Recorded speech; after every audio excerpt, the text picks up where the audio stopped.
Here we are, we're at Orlando Fire Base today, and Jason, I'm sure you're familiar with him. He's been with us for a while now. A little bit. And so we're going to do and introduce to you today how to do a burpee. The burpee is a total body conditioning exercise. It's going to test your strength, it's going to test your endurance, your core, it's going to engage those core muscles, and it's going to test out your coordination, your balance, and even your agility. So, and if you throw a bunch of reps in there, you're going to get some cardiovascular endurance in there as well. Okay? You ready? There we go.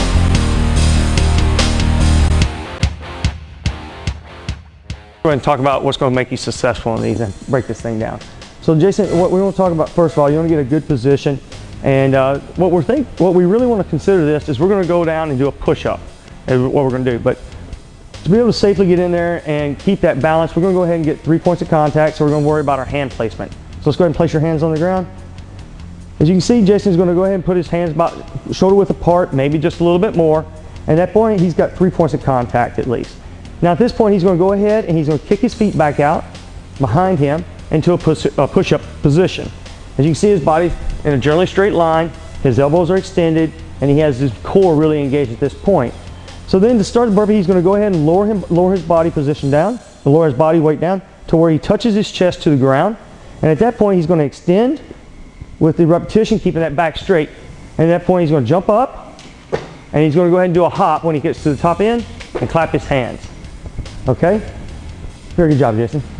So some of those key points right there is really maintaining good 3 points of contact, getting into the push-up from the standing position, kicking those legs back, engaging that core, doing that push-up, coming back up, and then bringing those feet back in and making that hop at the top end. Okay? If you do those, you're going to really get a good workout of this. All right, so Jason, why don't you go ahead and do about 5 or 6 of these? And not that you didn't do about, I think, 60 of them yesterday, but go ahead and do about 5 or 6 of these again to kind of show them how you can get that cardiovascular effect in there, okay? Good. All right.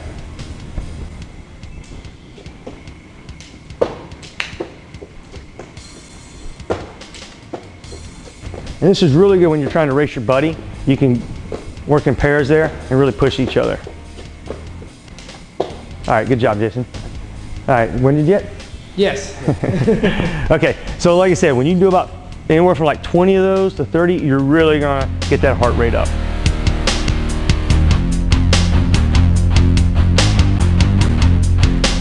Okay, so the next thing we're gonna talk about is some common faults, okay? And there's a ton of them, but the main common faults we're gonna discuss is getting into that push-up and how you can lose your balance, how you can kind of cheat and on the push-up. Okay, so the first one is when you go down, maybe you don't have a good good 3 points of contact, and you just kind of fall into the, you kind of fall down onto the ground at that point. And, you know, and you're not really engaging your core muscles at that point, which is not really going to set you up for success. So let's go back up. And so what we really want to do is, like I said, get down, get those hand placement first, and then go ahead and kick out.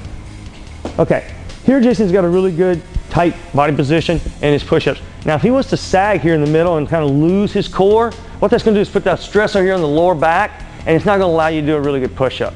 Okay, so let's go ahead and strengthen that core back.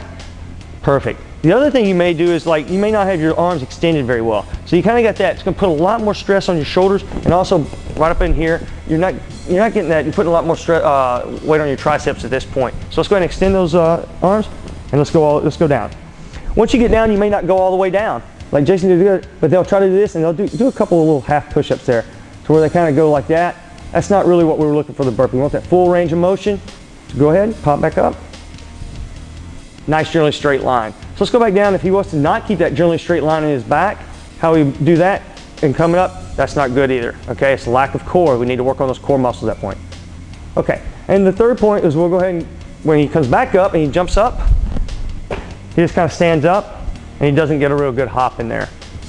To get the full burpee effect, we want to get that little hop in there as well. That gives that agility for that change in that direction, and then also controlling that distance a little bit more.